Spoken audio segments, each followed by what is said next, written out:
नमस्कार दोस्तों, कैसे हैं आप सब। मैं उम्मीद करता हूं आप सब बहुत ही अच्छे होंगे। तो गाइस, इस वीडियो में केवल प्रेजेंट टेंस का स्ट्रक्चर देखेंगे जो हम प्रेजेंट टेंस में यूज़ करते हैं। काफ़ी सारे स्ट्रक्चर्स हैं जो हम प्रेजेंट टेंस में यूज़ करके बोलते रहते हैं। ओके, आइए एक एक करके देखते हैं।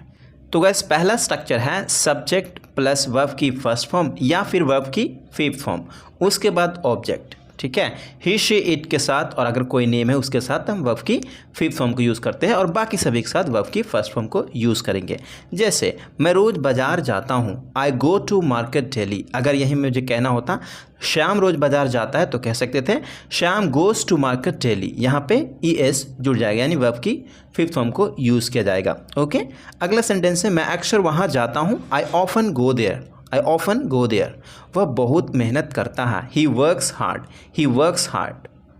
सब्जेक्ट नो, हाउ टू, उसके बाद वर्ब की first form plus object. Know को आप चेंज करेंगे, नो हो जाएगा न्यू सेकेंड फॉर्म, और इसका थर्ड फॉर्म होता है नॉन। ओके, यहाँ पे टेंस के हिसाब से आप इसे चेंज करेंगे, लेकिन चेंज होता रहता है ये, लेकिन आज हम इसे प्रेजेंट टेंस में केवल देखेंगे। ओके, जैसे मैं करना जानता हूँ, मतलब कहने का मतलब ये है मुझे आता है इसे कैसे करना किया जाता है या फिर कैसे करना है मुझे आता है। Okay, I know how to do. I know how to do.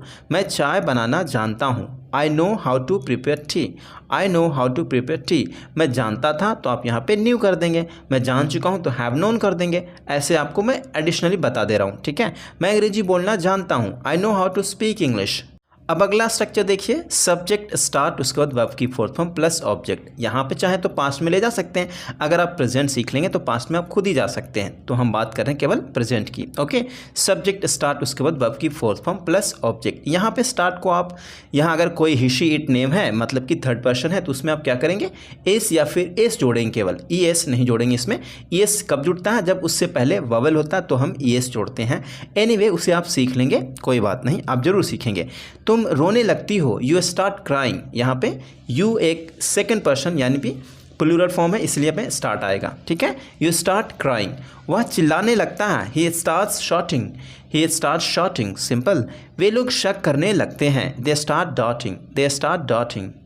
अगला स्ट्रक्चर है बिगिन से शुरू होता है, बिगिन टू वर्ब की first form plus object. Okay, same ही है लगभग। उसमें क्या होता है कि स्टार्ट के बाद हम वर्ब की फोर्थ फॉर्म यूज़ करते हैं, मतलब कि वर्ब की फोर्थ मतलब सेम होता है, चाहे तो उसमें टू के बाद वर्ब की फर्स्ट फॉर्म भी यूज़ कर सकते हैं, लेकिन अगर वर्ब की फोर्थ फॉर्म यूज़ करते हैं तो भी चलता है। लेकिन यहाँ पे क्या है, बिगिन के बाद टू, उसके बाद वर्ब की फर्स्ट फॉर्म। जैसे वे लोग सवाल पूछने लगते हैं, सेम है, आपको हिंदी सेम ही लगेगा, दोनों में से कोई भी यूज़ कर सकते हैं। They begin to ask question. They begin to ask questions. वह पैसे मांगने लगती है, she begins to ask money. She begins to ask money. क्या वे लोग संदेह करने लगते हैं, do they begin doubt. Do they begin doubt. अगला स्ट्रक्चर है सब्जेक्ट डू या फिर डज, उसके बाद वर्ब की फर्स्ट फॉर्म प्लस ऑब्जेक्ट। ये भी स्ट्रक्चर वही सिंपल है, प्रेजेंट इंडेफिनिट टेंस का है, लेकिन इसमें डू और डज क्यों यूज़ कर रहे हैं, क्योंकि हम थोड़ा सा एम्फेसाइज करना चाहते हैं, सेंटेंस में थोड़ा जोर डालना चाहते हैं। जैसे मैं खाना खाता तो हूँ, तो यहाँ पे एक थोड़ा एम्फेसाइज कर रहा है, तो इसे हम एम्फैटिक कहते हैं। एम्फैटिक में क्या होता है कि हम किसी चीज़ पे जोर डालते हैं, उसे हम एम्फैटिक कहते हैं। ओके, लेकिन यहाँ पे क्या होता है, सेंटेंस के माध्यम से समझ सकते हैं, आपको ज़्यादा ग्रामर डीप डाउन जाने की ज़रूरत नहीं है। सिंपल, जैसे मैं खाना खाता तो हूँ, मैं खाता हूँ, आई ईट फूड। मैं खाता तो हूँ तो आई डू ईट फूड। यहाँ पे डू डज का क्या मसला है, डू आप लगाएंगे सिंपल प्लूरल के साथ और सिंगुलर के साथ डज लगा देंगे। जैसे ही शी इट नेम के साथ आप क्या लगाएंगे, डज लगाएंगे, बाकी सभी के साथ डू लगा देंगे। मैं जाता तो हूँ, I do go. I do go. मैं लिखता तो हूँ, आई डू राइट। अगर यही कहना होता श्याम लिखता तो है, Shyam does write. Shyam does write, ऐसे आपको बोलना पड़ेगा। Okay, good. अगला स्ट्रक्चर है subject keep on plus verb की fourth form plus object. Okay, वह हमेशा झूठ बोलता रहता है, कीप ऑन, उसके बाद वर्ब की फोर्थ फॉर्म। चाहे तो यहाँ पे ऑन हटा सकते हैं, ऑन नहीं भी लिखा जाता, नहीं भी बोला जाता। अगर आप चाहते हैं बोलना तो कोई दिक्कत नहीं, आप बोल भी सकते हैं, it is up to you. Okay, वह हमेशा झूठ बोलता रहता है, he always keeps on lying. He always keeps on lying. Simple. Guys, trust में आपको स्ट्रक्चर्स के माध्यम से मैं आपको इंग्लिश सिखा दूंगा। ठीक है, तो चैनल को सब्सक्राइब कर लीजिए और हमारे साथ जुड़ जाइए। अगला सेंटेंस है तुम मुझे डिस्टर्ब करते रहते हो, you keep on disturbing me. You keep on disturbing me, या फिर कह सकते हैं you keep disturbing me. You keep disturbing me, ये भी बिल्कुल सही है और चलता ही चलता है। ठीक है, वे लोग मुझ पर हंसते रहते हैं, they keep on laughing at me. They keep on laughing at me. अगला स्ट्रक्चर है सब्जेक्ट डू और डज नथिंग बट वर्ब की फर्स्ट फॉर्म। ये बड़ा कमाल का है। डू डज आपको पता है कैसे हम लगाएंगे, ठीक है, सिंगुलर और प्लूरल उसी के हिसाब से आपको डू डज को लगाना है।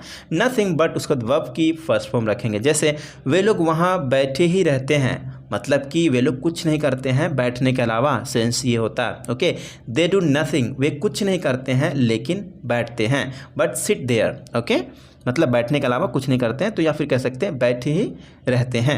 वह हमेशा बोलते ही रहता, he always does nothing but speak, तुम सारा दिन खेलते ही रहते हो, you do nothing but play whole day.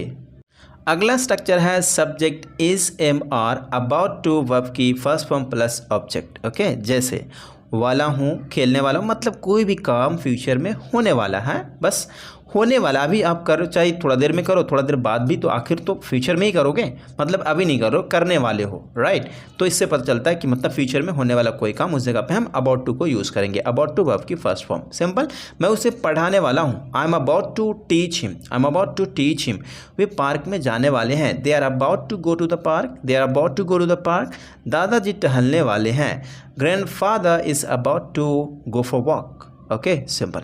अगला स्ट्रक्चर है subject is am are having to verb की फर्स्ट फॉर्म प्लस ऑब्जेक्ट, यानी कि कंपल्शन आपको दिखाना हो, मजबूरी में, कंटिन्यूअस में, कंटिन्यू जो हो रहा हो, उस जगह पे आप हैविंग टू वर्ब की फर्स्ट फॉर्म को यूज़ करेंगे। जैसे हमें रात में पढ़ाई करनी पड़ रही है, मतलब किसी ने फोर्स किया, या फिर कोई भी, या फिर आपको एग्ज़ाम क्रैक करना है या जो भी कुछ करना है, तभी तो आप पढ़ाई करने के लिए चाह रहे हैं और पढ़ाई आपको करना पड़ रहा है, राइट। तो उस जगह पे हैविंग टू को यूज़ करिएगा। हमें रात में पढ़ाई करनी पड़ रही है, we are having to study at night, we are having to study at night. So okay, अगला सेंटेंस है उसे दवाई नहीं लेनी पड़ रही है, he is not having to take medicine, he is not having to take medicine. हमें कड़ी मेहनत नहीं करनी पड़ रही है, we are not having to do hard work, we are not having to do hard work, simple. अगला structure है सब्जेक्ट हैज़ या फिर हैव टू वर्ब की फर्स्ट फॉर्म। सेम चीज़ है लेकिन इसे हम बनाएंगे, इसमें कंपल्शन दिखाना हो, तो जैसे मुझे जाना पड़ता है या फिर मुझे जाना है, उस जगह पे हैव टू और हैज़ टू को यूज़ कर सकते हैं। मुझे मुझे फूल बाज़ार ले जाने पड़ते हैं, तो मैं कह सकता हूँ I have to take flowers to the market, मतलब मुझे फूल बाज़ार ले जाना पड़ता है, राइट। हमें सुबह 5 बजे उठना पड़ता है, we have to get up at 5 AM in the morning. हमें शाम को घर जल्दी पहुँचना पड़ता है, we have to reach home early in the evening. अगला स्ट्रक्चर है सब्जेक्ट हैज़ या फिर हैव, उसके बाद बिन प्लस वर्ब की फोर्थ फॉर्म प्लस ऑब्जेक्ट, यानी कि प्रेजेंट परफेक्ट कंटिन्यूअस टेंस में यूज़ करेंगे।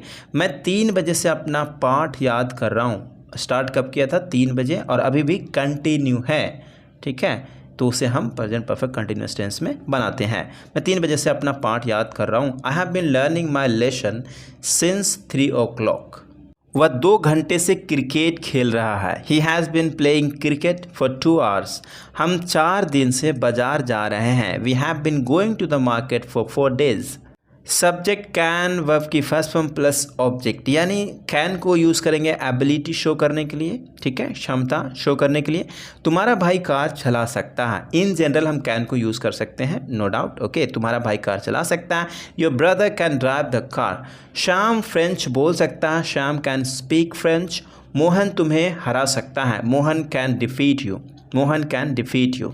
अगला स्ट्रक्चर है सब्जेक्ट शुड प्लस वर्ब की फर्स्ट फॉर्म प्लस ऑब्जेक्ट। अगर आपको किसी को राय देना हो, एडवाइस देना हो, तो उस जगह पे आप शुड को यूज़ कर सकते हैं। जैसे आपको जाना चाहिए, यू शुड गो, आपको खेलना चाहिए, यू शुड प्ले, आपको वहाँ नहीं जाना चाहिए, you shouldn't go there. In this way you can use should. Okay, हमें गरीबों की मदद करना चाहिए, we should help the poor, we should help the poor. Okay, हमें किसी को गाली नहीं देना चाहिए, we should not abuse anyone, we should not abuse anyone. तुम्हें समय पर दवाई लेनी चाहिए, you should take medicine on time, you should take medicine on time.